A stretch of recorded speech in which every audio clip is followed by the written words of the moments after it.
উদ্ধৱৰ যিখিনি চিন্তা ভগৱন্তই উপদেশ হিচাপে প্ৰদান কৰিছে, অৰ্জুনৰ আগত যিখিনি কথা ভগৱন্ত পুৰুষে উপদেশ হিচাপে প্ৰদান কৰিছে, মহান মহান মনীষীসকলৰ যি কথোপকথনৰ মাধ্যমেৰে গুৰুজনাই যি মহান মহান দৰ্শন আমাক দিছে, সেই সমস্ত তত্ত্ব দৰ্শন আমি অনুধাৱন কৰিলে ইয়াকেই আমি পোৱা যায়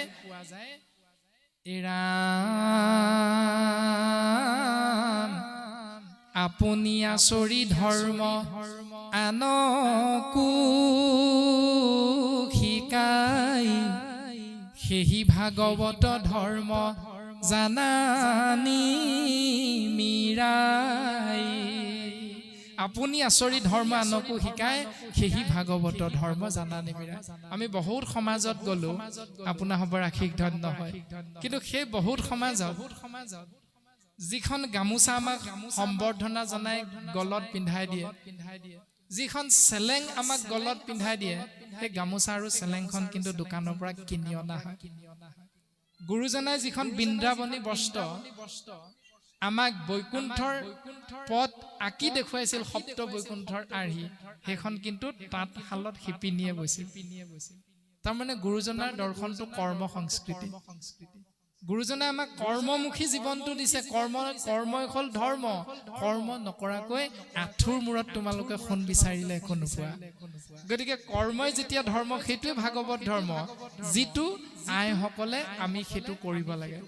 যে নিজৰ তাঁতশালত বোৱা, নিজেই বোৱা, কষ্ট কৰি সেই গামোচাখন যদি বিহুৰ দিনা বাপজনৰ স্বামীজনৰ কান্ধত আৰি দিয়ে, গলত আৰি দিয়ে, তেতিয়াহ'লে পত্নীগৰাকীৰ মনটো কিমান আনন্দিত হৈ যায়। আৰু সেইখন গামোচা আমি যেতিয়া সভা সমিতিত গৈ সম্বৰ্ধনা জনাম, যদি সেইখন দুইফালে ফুল থাকে, যদি সেইখন বিদেশী ব্যৱসায়ীৰ পৰা আপুনি মই কিনিব লগা হয়, তেতিয়া আমি জানিব লাগিব যে আমি কৰ্ম সংস্কৃতিৰ পৰা কিমান দূৰত আহি অৱস্থান কৰিছো।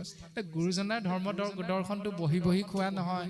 বুট মগু কেইটামান লৈ আপুনি মই কৃষ্ণ কৃষ্ণ হৰি হৰি বিষ্ণু বিষ্ণু বুলি কৈ হাত চাপৰি বজাই বজাই 5 ঘণ্টামান দিনটো পঠিয়াই আমি সেইটোৱে কৰি থাকিম, এইটো ভাগৱত ধৰ্ম নহয়। গতিকে গুৰুজনাৰ দৰ্শনত বিজ্ঞান আছে। বিজ্ঞানে সুন্দৰভাৱে কৰ্মমুখী জীৱনটো আমাক দিছে। যি ধৰণে আজি সুনিতা উইলিয়ামছ গৈ পৃথিৱীৰ বাহিৰত মহাকাশত গৈ সুন্দৰভাৱে খবৰ বুটলিবলৈ সক্ষম হৈছে বিজ্ঞানে, সেই সময়ত আপুনি মই ভাগৱত ধৰ্ম বুলি কেৱল এখন পুথি পঢ়ি পঢ়ি সমস্ত কৰিব লগা কৰণীয় কৰ্ম, সমস্ত কৰিব লগা চিন্তা, সৎ চিন্তা, সৎ ভাৱনা এৰি যদি এইবিলাকৰ মাজতেই থাকো, এইটো ভাগৱত ধৰ্ম নহয়। মাত্ৰ পঢ়িবাক লাগে শাস্ত্ৰ জ্ঞানৰ নিমিত্তে। তুমি শাস্ত্ৰ পঢ়া, জ্ঞান লোৱা, জ্ঞান লৈ তুমি সমানত মৈত্ৰী, উত্তমত সৎকাৰ, দৰিদ্ৰত দয়া কৰি বেক বাৰম্বাৰ, এইটো ভাগৱত ধৰ্ম। যে সমানত মৈত্ৰী, তোমাৰ বয়সৰ সমানজনক তুমি বন্ধুত্ব হিচাপে সন্মান কৰা, বন্ধুসুলভ ভাৱনাৰে তেওঁক সন্মান কৰা। উত্তমত সৎকাৰ, তোমাৰ বয়সত যিজন ডাঙৰ তোমাতকৈ, গাঁওখনত দেউতাৰ বয়সৰ যিসকল আছে, সেইসকলক দেখিলে তুমি শ্ৰদ্ধা কৰা, ভক্তি কৰা। তেওঁলোকৰ আগত চিগাৰেটটো খাই ধোঁৱাখিনি নুলিয়াবা, সেইটো হ'ল অশ্ৰদ্ধা কৰা। তেওঁলোকৰ আগত ডাঙৰকৈ কথা নকবা, তেওঁলোকৰ আগত তুমি উচ্চ বাচ্য প্ৰয়োগ নকৰিবা। নিজৰ পিতৃৰ বয়সৰ সকলক তুমি শ্ৰদ্ধা কৰিবা। তাৰ পাছত দৰিদ্ৰত দয়া কৰি বেক বাৰম্বাৰ, তোমাতকৈ যিজন গাঁওখনত ধন টকা পইচাৰে অকণমান দুখীয়া যেন তোমাৰ দৃষ্টিত পৰিছে, তেতিয়াহ'লে সেই দুখীয়াজনক তুমি কি কৰিবা? দিব পৰাৰ ভিতৰত তেওঁক তুমি দি যাবা। এইটো দৰ্শন ভাগৱতে দিছে। তুমি 1.5 লাখ টকা দৰমহা পাব পাৰা, তোমাকতো প্ৰয়োজন নাই, এমাহত 15,000 নিশ্চয় প্ৰয়োজন খাবলৈ। গোটেই পথাৰখন যদি, গোহাঁইগাঁৱৰ যিখন পথাৰ, এই গোটেই পথাৰখন কোনোবা এজন ব্যক্তিক যদি এবছৰ কাৰণে দি দিয়ে, তেওঁ গোটেই পথাৰখনত অকলে খেতি কৰি খাব পাৰিবনে? কেতিয়াও নোৱাৰে। বোলে বাম খেতি কৰিবলৈ তোমাক 20 বিঘা মাটি দিলো, অকলে কৰিব লাগিব, পাৰিবনে? 3জনমান সহায় লাগিব তেওঁক, তেতিয়াহে পাৰিব। যদি 20 বিঘা মাটি তোমাক দিয়াৰ পাছতো অকলে খেতি কৰি খাব নোৱাৰা, তেতিয়াহ'লে আৰু মাটি লাগে, আৰু মাটি লাগে বুলি চিঞৰি ফুৰাৰ বা মাটি কিনি থকাৰ কিবা অৰ্থ আছেনে নাই সেইখিনি তত্ত্ব আমাক ভাগৱতে দিছে তুমি যিমানেই দৰমহা নোপোৱা তাৰ দ্বাৰা তুমি প্ৰয়োজনীয়খিনি তোমালে ৰাখি লোৱা অৰ্থাৎ এভাগৰ তুমি দৰমহাৰ 4টা ভাগ কৰা তাৰ এটা ভাগ তুমি নিজৰ বাবে ৰাখা এটা ভাগ ঈশ্বৰত অৰ্পণ কৰা এটা ভাগ তোমাৰ ইষ্ট মিত্ৰ কুটুম্বৰ বাবে ৰাখা কেতিয়াবা বিপদত পৰিলে বিচাৰিব আৰু এটা ভাগ তুমি যাওঁতে যেতিয়া বাটত কাৰোবাক লগ পাবা সেই সকলক তুমি দিব পৰা অনুসাৰে মনটোৱে যি কয় তুমি তাক অৰ্পণ কৰিবা দান হিচাপে কাৰণ তুমি দিব পাৰা এইখিনিতো আমি কোনেও নকৰো ক'বলৈ সহজ কিন্তু পালন কৰাত অতীব কঠিন আমি চিন্তা কৰিলে কিন্তু সহজ হৈ যায় আমি মূঢ়মতী আপোনাসৱ মহামহন্তৰ আজ্ঞাত থাকি কৃষ্ণ নাম আশ্ৰয় কৰোঁতে আমি কিন্তু ভাগৱত ধৰ্মৰ দৰ্শনটো এনেধৰণে পালন কৰা হৈ আছে সাম্প্ৰতিক সময়ত কাৰণ আমি বুজি পাওঁ যে আমাক এটা মাহত আমাৰ পৰিয়ালটো চলিবৰ বাবে বৰ বিশেষ প্ৰয়োজন নাই 15,000 মান টকা হলেই হৈ যায় আৰু এটা অনুষ্ঠানলৈ গ'লে যদি আমি নামনিলে যাওঁ তেতিয়াহ'লে দুদিন অনুষ্ঠান কৰিলে আমি অতি কমেও 30-35,000 টকা পাওঁ দুদিন অনুষ্ঠান কৰিলে আৰু তেলৰ নামত খৰচ হয় আমাৰ মাত্ৰ 10,000 মান টকা আৰু বাকী আমাৰ লগত দুজনমান যায় বা গাড়ীখন চলাই যায় আৰু এজন ভিডিঅ' কৰা বাপ যায় গতিকে তেওঁকো আমি দিব লগা হয় তাৰ পাছত গাড়ী চলাই যোৱা সেই বাপজনকো দিব লগা হয় আৰু তাৰ বাকি যিখিনি টকা আমাৰ থাকি যায় সেইখিনি আমি যদি কেনেবাকৈ ফেচবুকত ছচিয়েল মিডিয়াত কোনোবা বেমাৰ হোৱা টকাৰ অভাৱত কাৰোবাৰ তেনেকুৱা হোৱা আমি দৰ্শন পাওঁ আমি তৎক্ষণাৎ সেইখিনি পইচা সেইজন ব্যক্তিলৈ আমি প্ৰেৰণ কৰা হয় কিন্তু ভাগৱতে আমাক যিখিনি দৰ্শন দিছে যে তুমি কিমান উপাৰ্জন কৰা এইটো ডাঙৰ কথা নহয় তুমি সেই উপাৰ্জনৰ ধনৰাশি খৰচ ক'ত কৰিছা এই নিয়মটো বুজাটো হ'ল ভাগৱত ধৰ্ম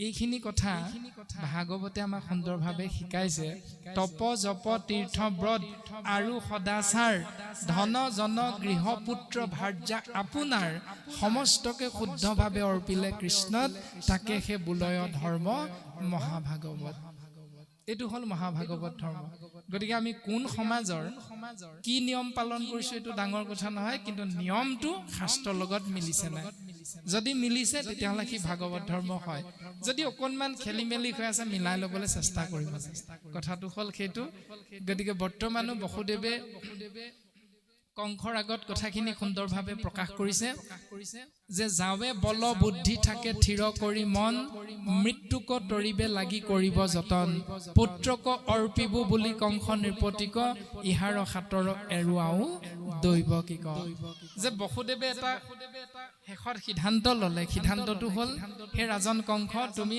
দৈৱকীক মাৰিব নালাগে তুমিও ৰজা জীয়াই থাকা দৈৱকীও জীয়াই থাকক তুমিও পাপৰ পৰা পৰিত্ৰাণ পাবা মই যিহেতু এজন মহন্ত সেইকাৰণে মই তোমাক কথা দিছো এওঁৰ গৰ্ভত যেতিয়াই পুত্ৰ জন্ম হ'ব সেই পুত্ৰ জন্ম হোৱা মাত্ৰকে মই তোমাৰ হাতত আনি অৰ্পণ কৰিম তুমি বধ কৰা কি কৰা কৰি থাকিবা মই তোমাক কথা দিছো আৰু মহন্তৰ কথা শিলৰ ৰেখা সেইকাৰণে কংসই বুজি পায় তেওঁলোকক সেই চুক্তিমতে দৈৱকীক বধ কৰাৰ পৰা আঁতৰি আহিল কিন্তু অন্ধকাৰ কাৰাগাৰত বন্দী কৰি ৰাখিলে তাৰ পাছত পদবন্ধে আমাক কথাখিনি আগবঢ়াই লৈ গৈছে এই ৰামে শুনিব কহৰে বজন কৃষ্ণৰ চৰিত্ৰ আতপৰে আন পুণ্য নাহিকে কলিত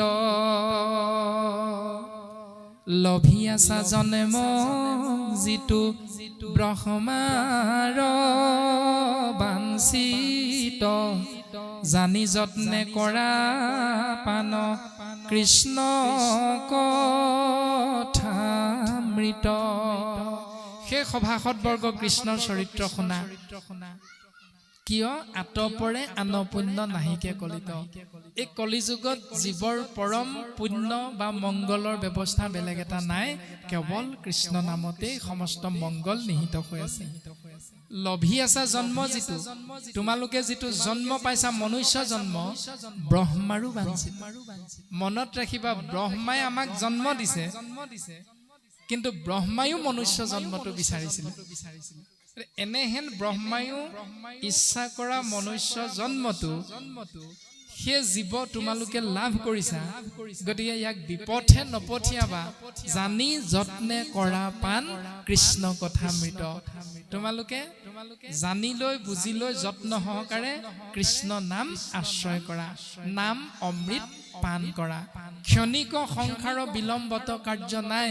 চিন্তামণি জন্ম খেৰা হাততে খেৰাই ব্ৰহ্মাৰ কৃপাত লাভ কৰা এই দুৰ্লভ মনুষ্য জন্মটো পোৱাৰ পাছত যদি ক্ষণিক তুমি বিলম্ব কৰা তেতিয়াহ'লে এই সংসাৰত বিভিন্ন ধৰণে বিঘিনি আহি যাব পাৰে সেইকাৰণে সময়ৰ আগত আপোনাক মোক আগবাঢ়ি যাবলৈ কৈছে কাৰণ সময়ৰ টিকনিডাল সদায় আগফালে আছে গতিকে আগফালে থকা সেই টিকনিডালতকৈ আমি আগত চিন্তাটো কৰিব লাগিব গুৰুজনে এনেকৈ আমাক পদবন্ধে প্ৰকাশ কৰিছে যদি এই চেতনাটো নাথাকে নাহিকে চেতন যদি এই চেতনাটো নাথাকে এই জ্ঞানটো যদি নাহে তেতিয়াহ'লে কাল অজগৰে গিলে কালৰূপী অজগৰে তোমাক কোন মুহূৰ্তত লৈ যাব একো গমেই নাপাবা ধন জন জীৱন যায় বেক একতিলে এক মুহূৰ্ততে তোমাৰ সমস্তখিনি নাশ হৈ যাব ও দুখ কৰি ধন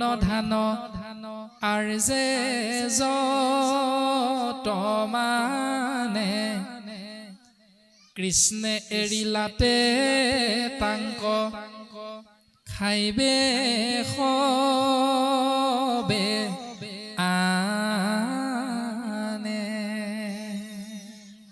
তুমি তেজক পানী কৰি হাৰক মাটি কৰি দিনক ৰাতি কৰি ৰাতিক দিন কৰি যিমান কষ্ট কৰি উপাৰ্জন কৰিলা বেংক বেলেঞ্চ বঢ়াই গলা মনত ৰাখিবা শৰীৰটোৰ পৰা আত্মা তত্ত্ব যি মুহূৰ্ততে ওলাই যাব কৃষ্ণ তত্ত্ব সকলোখিনি আনৰ হাতলৈ গুচি যাব সেইকাৰণে গুৰুজনাই কৈছে সন্তানৰ প্ৰতি সম্পত্তিৰ পাহাৰ গঢ়ি থৈ যোৱাতকৈ সন্তানটোকে সম্পত্তি হিচাপে গঢ়ি তোলা তেতিয়া তোমাৰ যি দুখন হাতেৰে সন্তানটোক সেই কথাখিনি যিখন মুখেৰে শিকাইছিলা উপদেশ দিছিলা সেই একেখন মুখেৰে একে দুখন হাতেৰে কৰা কৰ্ম অৰ্থাৎ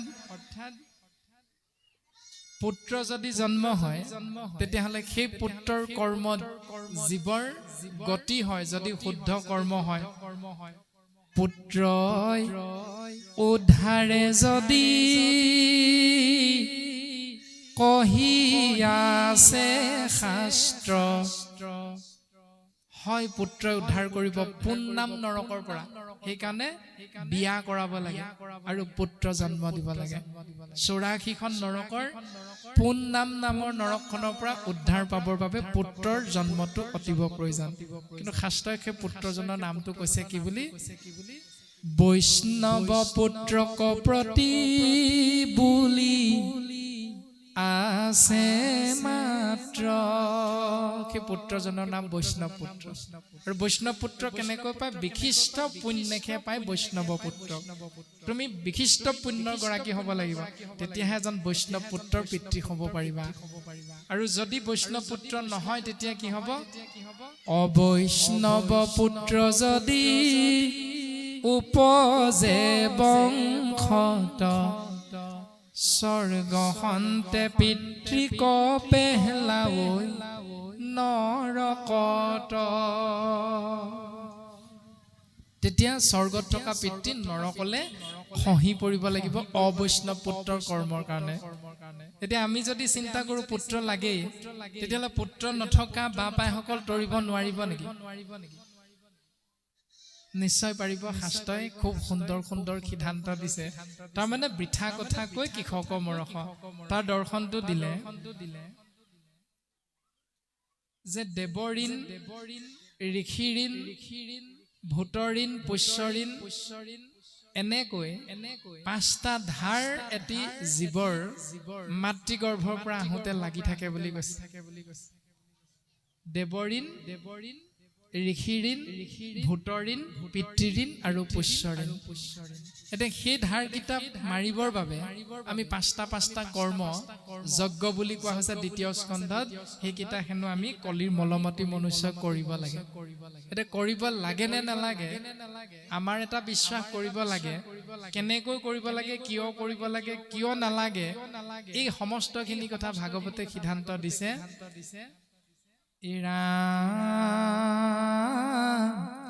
দেৱ ঋষি ভূত পিতৃ কুটুম্ব জনৰ উপজিলে তা সম্বাৰ ঋণী হুৱে নৰ।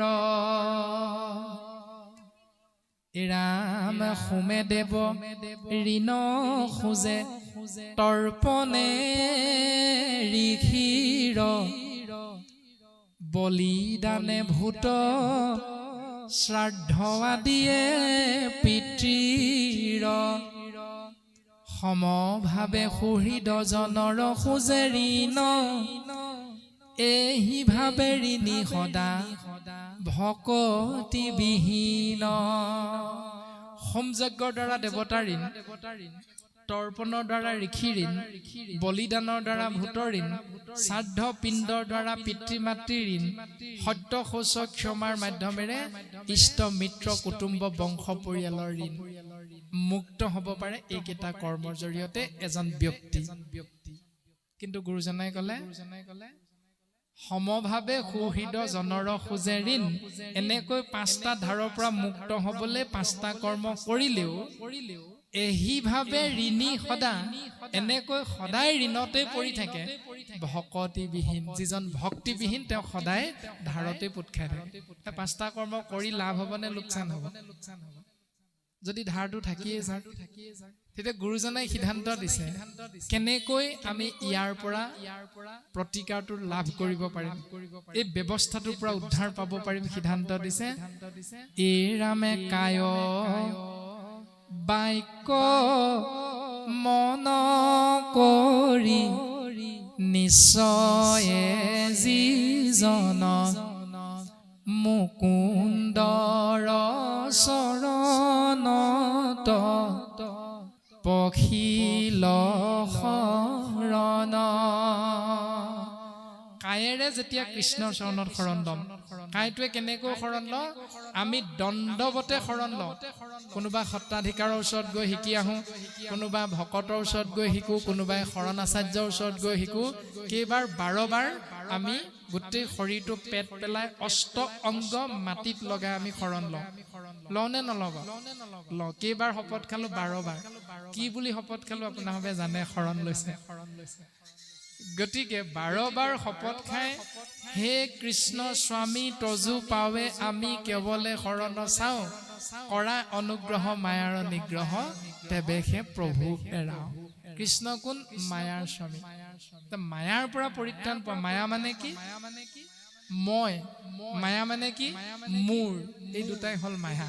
আৰু এই দুটা আঙুলে যশোদাই কৃষ্ণক বান্ধিব পৰা নাছিল। সেই দুটা মায়াত যশোদা পৰি আছিল। সেইকাৰণে গোটেই ঘৰখনৰ গৰু বন্ধা পঘাবিলাক আনিও একগোট কৰিও কৃষ্ণক বান্ধিব পৰা নাই। কাৰণ যশোদাই ভাবিছিল মোৰ ল'ৰা, মই বান্ধিম। সেই দুটা অহংকাৰ আছিল। সেই দুটা আঙুলে যোৰা মৰা নাছিল। ৰছী যোৰা দিও সেই দুটা আঙুলতে কৃষ্ণক, জগতৰ ঈশ্বৰক বান্ধিব পৰা নাছিল। গতিকে মায়াত যিমানে থাকি মই কৰিলো বুলি, মোৰ ল'ৰাই কৰিলে বুলি, সেইদিনালৈকে ঈশ্বৰৰ কৃপা নহ'ব। যিদিনাই ভাবিম সকলো ঈশ্বৰৰ ইচ্ছা, তেতিয়া ঈশ্বৰৰ সমস্ত কৃপা আপুনি মই লাভ কৰিব পাৰিম। যে মোৰ ল'ৰা নহয়, ঈশ্বৰৰ কৃপা আপোনাসৱৰ আশীৰ্বাদত আমাৰ ল'ৰাটিয়ে পাছ কৰিলে, ভাল ফলাফল দেখুৱালে। কষ্ট অকল আপুনিয়ে কৰা নাই, মাকৰো কষ্ট আছে। অকল মাকেই কষ্ট কৰা নাই, ককাকৰো কষ্ট আছে। ককাকেই কষ্ট কৰা নাই, গাঁৱৰ বাপ আইসকলে পৰিৱেশটো সুন্দৰকে ৰখাৰ বাবে আপোনাৰ সন্তানটো ভাল হ'ব পাৰিলে। যদি পৰিৱেশটো বিনষ্ট হ'লহেঁতেন, আপুনি অকলহৰে সন্তানটোক কেতিয়াও ভাল সন্তান কৰি গঢ়ি তুলিব নোৱাৰে। মানুহ শব্দটোৰ অৰ্থটো আপোনাসৱে জানে? মা মানে মানৱতা। মানুহ বুলি কৈছে মা মানে মানৱতা মানৱতা শব্দটো আপোনাৰ মোৰ লগত আছে নে নাই যদি আছে তেতিয়াহ'লে সেই অৰ্থবিলাক আমি বুজিবলৈ চেষ্টা কৰাটো অতীৱ প্ৰয়োজন তাৰ পাছত হ মানে হ'ল সহনশীলতা এনেকৈ মানুহ শব্দৰ তিনিওটা বৰ্ণৰে অৰ্থ খুব সুন্দৰভাৱে প্ৰকাশমান হৈছে গতিকে আমি প্ৰত্যেকে মানৱতা সহনশীলতা নিয়মানুবৰ্তিতা আদি নীতি নিয়ম বিলাকেৰে যেতিয়াই জীৱনটো আগবঢ়াবলৈ চেষ্টা কৰিম শাস্ত্ৰই তেওঁকে মানুহ বুলি কৈছে এজন মালিকে তেওঁৰ ঘৰত কাম কৰা ল'ৰাজনক ক'লে বোলে তুমি যাবাচোন আজি নামঘৰত সভা এখন আছে দায়িত্বটো মোৰে আছে এই নামঘৰত ভকতসকল মানুহৰ উপস্থিতি হৈছে নে নাই চাই থাকিবা আৰু যেতিয়া মানুহ আহি উপস্থিত হ'ব তেতিয়া তুমি মোক খবৰটো দি দিবা কাৰণ মোৰ ঘৰখনৰ পৰা নামঘৰলৈ দুটা পদূলি ফালে নামঘৰটো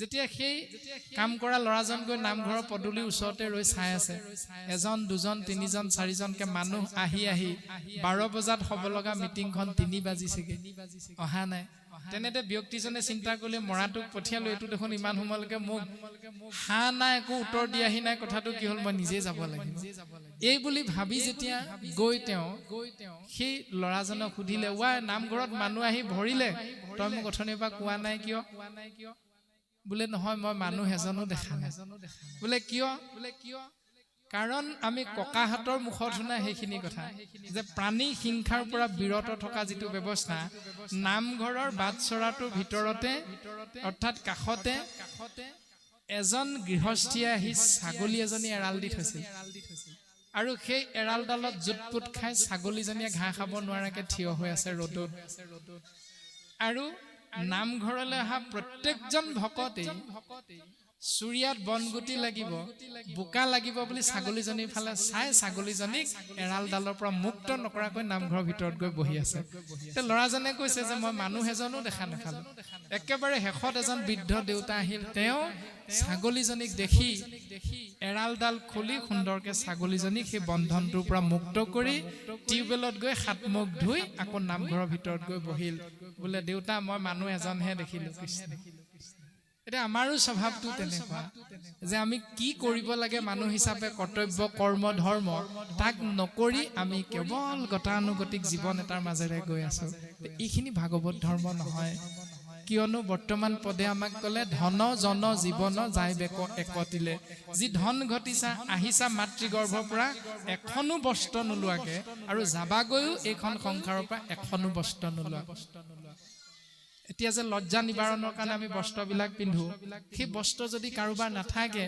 যেতিয়া ফুটপাথত পৰি থাকে এজন ব্যক্তি আপুনি মই দেখি যাওঁ তেতিয়া অন্তত 200 টকা খৰচ কৰি কম্বল এখন কিনি সেই ব্যক্তিজনক গাত দি থৈ যাবলৈ সক্ষমতা থকাৰ পাছতো কিন্তু আপুনি মই সেইটো নকৰো গতিকে মানৱতা ভাগৱত ধৰ্মই কেনেকৈ শিকাইছে আমি কেনেকৈ পালন কৰি আছো আজি অলপ দিনৰ আগতে ৰাজীৱ হদিয়াৰ মৃত্যু হ'ল আপোনাভাৱে দেখিছে গণশিল্পী যিজনাৰ শ্ৰাদ্ধ কৰ্ম দিনা লাখ লাখ ভকতৰ উপস্থিতি হৈছে নিশ্চয় ছচিয়েল মিডিয়াত দেখা পাইছে আৰু হয়তো আপোনাভাৱৰ ইয়াৰ পৰাও কোনো বা পাই গৈছিল সেই দিনটোত তাৰমানে ৰাজীৱ হদিয়া এনে কৰ্ম কৰি থৈ গ'ল যাৰ বাবে তেওঁ জনতাৰ মানসপটত ঠাই পালে কিন্তু আপুনি মই সেইদিনা বুজি পাম যিদিনা আপোনাৰ মোৰ দেউতাৰ মৃত্যু হ'ব দাঁতি ঘৰে ক'ব এইটো মৰিলে ভালেই হ'ল দাঁতি ঘৰে যেতিয়া ক'ব এইটো মৰিল ভালেই হ'ল তেতিয়া আপুনি মই অনুভৱ কৰিব লাগিব যে দেউতাই কৰা কৰ্মটোত গাঁওখনৰ বাপসকলে ভাল পোৱা নাছিল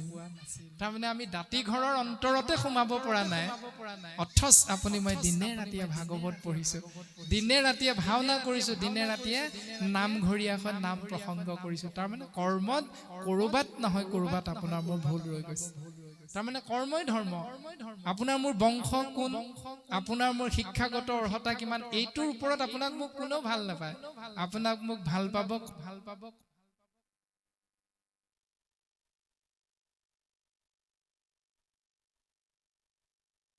গতিকে আপোনাৰ মোৰ কৰ্ম কি এয়া সমাজে চকু দি থাকে সেইকাৰণে কৰ্ম যদি শাস্ত্ৰৰ লগত মিলে তেতিয়াহ'লে আপুনি মই ঈশ্বৰৰ কৃপা লাভ কৰিব পাৰিম। এইটোৱে হ'ল ভাগৱতৰ মূল দৰ্শন। আৰু এনেকৈ উপদেশ প্ৰদান কৰিলে যে যত দেখা ভাৰ্যা পুত্ৰ সবে অকাৰণ, চাই মাত্ৰ থাকে কালে ধৰে যেতিক্ষণ। কোন মুহূৰ্তত পত্নীক লৈ যাব আঁতৰাই, কোন মুহূৰ্তত সন্তানটো দুৰ্ঘটনাগ্ৰস্ত হৈ আপোনাৰ মোৰ পৰা আঁতৰাই লৈ যাব, আপুনি মই কোনো নাজানো। যে বিষয়ত সুখ এক তিলে কৰি চুৰ, যমৰ কিংকৰে ধৰি নিবে যমপুৰ। আপোনাৰ মোৰ ভাল লাগে কেতিয়া, তেতিয়া যেতিয়া আপোনাৰ মোৰ জীৱনত যোগ হয়।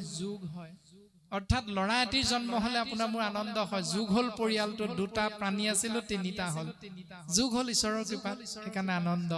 আকৌ ল'ৰাটি ডাঙৰ হৈ যেতিয়া বোৱাৰী এজনী আনিল, চাৰিটা হ'ল, আকৌ ভাল লাগিলে। আকৌ যেতিয়া সেই বোৱাৰীৰ গৰ্ভত এটি নাতি হ'ল, আকৌ যোগ হ'ল, আকৌ আনন্দিত হ'ল। কিন্তু যেতিয়াই পিতৃৰ বিয়োগ হৈ গ'ল, আপোনাৰ মোৰ জীৱনৰ পৰিয়ালৰ পৰা এটি প্ৰাণীৰ বিয়োগ হ'ল, তেতিয়া মোৰ দুখ লাগে। এইটো যোগ বিয়োগ কেৱল ঈশ্বৰৰ ইচ্ছাত হয়। জন্মিলে নকৰে আনন্দ, মৰিলে নকৰে সুখ, সেহিহে উত্তম লোক। যিজনে জন্ম হলে আনন্দ নকৰে, ঈশ্বৰ সেৱালে পাহৰি নাযায়, যিজনে মৰিলে ঈশ্বৰৰ ইচ্ছাত হৈছে বুলি ঈশ্বৰত অৰ্পণ কৰিব নাজানে, তেওঁ দুখৰ উপৰি দুখ পায়। যিজনে জানে সকলো ঈশ্বৰৰ ইচ্ছাত, প্ৰভু তুমি যেনেকৈ আনিছিলা এইখন পৃথিৱীলৈ আমাক, তুমি তেনেকৈ লৈ গলা, গতিকে সেই প্ৰভু তোমাৰ চৰণ যাতে আমি কোনোদিন পাহৰি নাযাওঁ। সেই অটল বিশ্বাসত যিজনে সংসাৰত কৰ্মক ধৰ্ম হিচাপে পালন কৰিব শাস্ত্ৰসন্মতে, তেওঁ ঈশ্বৰৰ পূৰ্ণ কৃপা লাভ কৰিব পাৰে। এৰা হেন জানি কৃষ্ণৰ চৰিত্ৰ কৰা সাৰ, তেবে খেতৰিবা ঘূৰ সংসাৰ নিকাৰ। এই তত্ত্বটো জানি কৃষ্ণৰ চৰিত্ৰ শ্ৰৱণ কীৰ্তন মহাভক্তিৰ মাধ্যমেৰে জীৱন আগবঢ়োৱা, আৰু তেবেখে তৰিবা ঘূৰ সংসাৰ নিকাৰ। নিকাৰ মানে যান্ত্ৰণা। এই সংসাৰৰ দুখ যান্ত্ৰণাৰ পৰা তেতিয়াই তোমালোকে পৰিত্ৰাণ পাবা। বোলে ক'ত আছে এইখিনি কথা? বিচাৰি শাস্ত্ৰৰো পাইবা এহিহে যুগুতি, কৃষ্ণৰ নামেহে সাধে ভুকুতি মুকুতি। কৃষ্ণৰ নামত জীৱৰ মুকুতি। কৃষ্ণৰ নামত যদি তুমি ভুকুতি কৰা, অৰ্থাৎ কৃষ্ণৰ নামত যদি তুমি ভক্তি কৰা, কৃষ্ণৰ নামত যদি তুমি অৰ্পণ কৰি আহাৰ গ্ৰহণ কৰা, কৃষ্ণৰ নাম আশ্ৰয় কৰি যদি তুমি কোনোবা এঠাইলৈ যাত্ৰা কৰা, তেতিয়াহ'লে খাওঁতে শুওঁতে উঠোতে বহোতে বাক্যে বচনে খোজে কাটলে কেৱল কৃষ্ণ নাম আশ্ৰয় কৰি যদি সংসাৰ আগবঢ়াই নিয়া, তেতিয়াহ'লে জানিবা কৃষ্ণৰ নামেই তোমাক মুকুতি প্ৰদান কৰিব। কৃষ্ণৰ নামে তেতিয়াহে মুকুতি প্ৰদান কৰিব। কৃষ্ণৰ নামত ভুকুতি অৰ্থাৎ ভোগ হ'ব লাগিব। যদি কৃষ্ণৰ নামত ভোগ নকৰা, এই যে অকণমান আগতে কোৱা হৈছিল, জল পুষ্প ফল মূল খাদ্য দ্ৰব্য যত অন্ন আদি কৰি সবে অৰ্পিব কৃষ্ণত। কৃষ্ণত অৰ্পণ নকৰাকৈ আমি যদি কেৱল চাৰিটা শব্দৰে জীৱন আগবঢ়াওঁ, আন মাৰ কাঠ খাওঁ। গুৰুজনাই ক'লে আন মাৰ কাঠ খাওঁৱে কৰি থাকা, কিন্তু তাৰ আগত আৰু চাৰিটা শব্দ লগুৱাই তোমালোকে আগবাঢ়া, যিটো সংস্কাৰী জীৱন বুলি কৈছে। কোনটো? গুৰুদেৱ নাম ভকত। তাৰ পাছত আন মাৰ কাঠ খাওঁ। আনিবতো লাগিবই, গুৰুত দিম বুলি আনা। মাৰিবতো লাগিবই, গুৰুদেৱ নাম ভকতত লাগিব অৰ্থে ব্যৱহাৰ কৰা। খাবতো লাগিবই, অন্তৰাত্মাত হৃদয়ৰ মাজত কৃষ্ণ তত্ত্ব আছে, সেইকাৰণে তেওঁক চিন্তা কৰি শুদ্ধ সাত্বিক আহাৰ তেওঁক অৰ্পণ কৰা। এই দৰ্শনখিনি ভাগৱতে দিলে। গতিকে কৃষ্ণৰ নামেহে সাধে ভুকুতি মুকুতি। তাৰ প্ৰমাণ হিচাপে দিছে যে কংসই আকাশবাণী শুনাৰ লগে লগে শাস্ত্ৰই কৈছে সেইদিনাৰ পৰা কংস এক শৰণীয়া। কংস তাৰ আগলৈকে শৰণ হোৱা নাছিলে। ব্যাসে 4 বেদ 14 শাস্ত্ৰ 17 পুৰাণ লিখালৈকে ব্যাস অশৰণীয়া আছিল। যেতিয়া দেৱঋষি নাৰদৰ কৃপাধন্য হ'ল, তেতিয়া দেৱঋষি নাৰদৰ ওচৰত শৰণ গ্ৰহণ কৰি ব্যাসে কৃষ্ণ নাম 18 নম্বৰ ভাগি পুৰাণ ভাগৱত প্ৰণয়ন কৰিছে। কংসয়ে শৰণীয়া নাছিল তেতিয়ালৈকে যেতিয়ালৈকে আকাশবাণী হোৱা নাছিল। যেতিয়া আকাশবাণী হ'ল, কংসই বোধগম্য হ'ল, আৰু সেই মুহূৰ্তৰ পৰা কংস এশৰণীয়া হ'ল। খাওঁতে অৰ্থাৎ কংসক যেতিয়া নিজৰ পত্নীয়ে মাতে যে আহক আপোনাৰ আহাৰ আমি যোগাৰ কৰিলো, তেতিয়া কংসই গৈ যেতিয়া খাবলৈ লয়, সেই খোৱা পাত্ৰ ভাগিৰ আসন ভাগিত কংসই দেখে কৃষ্ণ আগতীয়াকে বহি আছে। তেনে কৃষ্ণই তেওঁতকৈ আগতীয়াকৈ গৈ আসনত বহি তেওঁলৈ দিয়া খাদ্য কৃষ্ণই খাই আছে। কৃষ্ণক যেতিয়া বিচনা পাৰি পত্নীয়ে শুবলৈ নিমন্ত্ৰণ দিয়ে, তেতিয়া কংসই গৈ দেখেগৈ তেওঁ শোৱা বিচনাখনত কৃষ্ণ আগতীয়াকৈ শুই আছে। কংস গৈ যেতিয়া ৰাজসভাত সিংহাসনত বহিবলৈ চিন্তা কৰে, তেতিয়া গৈ দেখে যে কৃষ্ণ কংসতকৈ আগতীয়াকৈ গৈ সিংহাসনত বহি আছে। কংসই প্ৰত্যেক মুহূৰ্ততে আকাশবাণী হোৱাৰ পাছৰ পৰ্যায়ত যেনিয়ে চাই তেনিয়ে কেৱল কৃষ্ণ কৃষ্ণ কৃষ্ণ মাথোন কৃষ্ণ। আৰু সেইকাৰণে কংস কৃষ্ণৰ হাততে নিধন হৈছে, ভক্তৰ ইচ্ছা ভগৱন্তই পূৰণ কৰিছে। আৰু সেই কৃষ্ণ নাম মহাভক্তিৰ বলত কংসৰূপী আত্মাতত্বই 5 প্ৰকাৰ মুকুতিৰ ভিতৰত সাৰূপ্য মুকুতি লাভ কৰিছে। পৰম পদৰ গৰাকী হল সাৰূপ্য মুকুতি লাভ কৰিছে। আকৌ কংসৰে অনুস্বৰ হিচাপে পুতনা ৰাক্ষসীৰ কথা আছে। ইয়াত বাৰু পুতনা ৰাক্ষসী এতিয়ালৈকে ওলোৱাগৈ নাই, তথাপিতো আমি সেইখিনিলৈকে কথাখিনি আগবঢ়াই অনুষ্ঠানভাগী সময়ৰ প্ৰতি লক্ষ্য ৰাখি আমি বিৰাম দিবলৈ চেষ্টা কৰা হ'ব। এই যে পুতনা ৰাক্ষসী পূৰ্বজন্মত বলিৰ ভনীয়েক আছিল ৰত্না। এই বলিৰ ভনীয়েক হৈ থাকোঁতে যেতিয়া ভগৱন্তই বামন ৰূপত অৱতাৰ ধাৰণ কৰি বলিক পাতালে চলাই দিছিল, হোটলপুৰীলৈ পঠিয়াই দিছিল, তেতিয়া সেই লুডুৰ পুডুৰ সুন্দৰ চেহেৰাৰ বামনক দেখি, বটু বামুণক দেখি বলিৰ ভনীয়েক ৰত্নাৰ মনত প্ৰেম ভাৱটো জাগৃত হৈছিল, মাতৃপ্ৰেম ভাৱটো জাগৃত হৈছিল। আয়ো দেহি ইমান ধুনীয়া চেহেৰা ল'ৰাটো, মই যদি কোচত তুলি মৰম কৰিবলৈ পালোহেঁতেন কিমান যে মোৰ আনন্দ লাগিলহেঁতেন। ভকত বৎসল ভগৱন্তই তথাস্তু বুলি ভক্তক কৃপা কৰিল। যেতিয়া ককায়েক বলি হোটলপুৰলৈ পঠিয়াই দিলে, তেতিয়া ৰাক্ষসী ভাৱ এটা জাগৃত হৈ গ'ল। ইয়াক মই এনেহে অকণমান আগতে মৰম কৰিম বুলি ভাবিছিলো, ইয়াক মই পোৱা হলে 20 স্তন পান কৰা ইয়াক মই মাৰি পেলালো। এই দুইটা ভাৱনা একেগৰাকী মানুহে কৰিছে। আৰু সেইকাৰণে পাছৰ জন্মত পুতনা ৰাক্ষসী হিচাপে সেই ৰত্নাই আহি জন্মগ্ৰহণ কৰিব লগা হৈছে। আৰু জন্মগ্ৰহণ কৰি কৃষ্ণক নিজৰ 20 স্তন পান খুৱাই মাৰিবলৈ লৈছে। আৰু সেইকাৰণে কৃষ্ণই ভকত বৎসল হৰিয়ে সেই ৰাক্ষসী পুতনাক জননী গতি প্ৰদান কৰিছে। ভাগৱতে ইমান সুন্দৰ দৰ্শন দিয়াৰ পাছত আপুনি মই 33 কোটি দেৱতাৰ চৰণ চিন্তা কৰিম, অজমাদি পূজা কৰিম নে নকৰিম, চিন্তা আপোনাৰ মোৰ প্ৰত্যেকৰে নিজৰ নিজৰ। এনেকৈ ভাগৱতৰ 10ম স্কন্ধৰ খুব সুন্দৰভাৱে কথাখিনি কৈ গৈছে।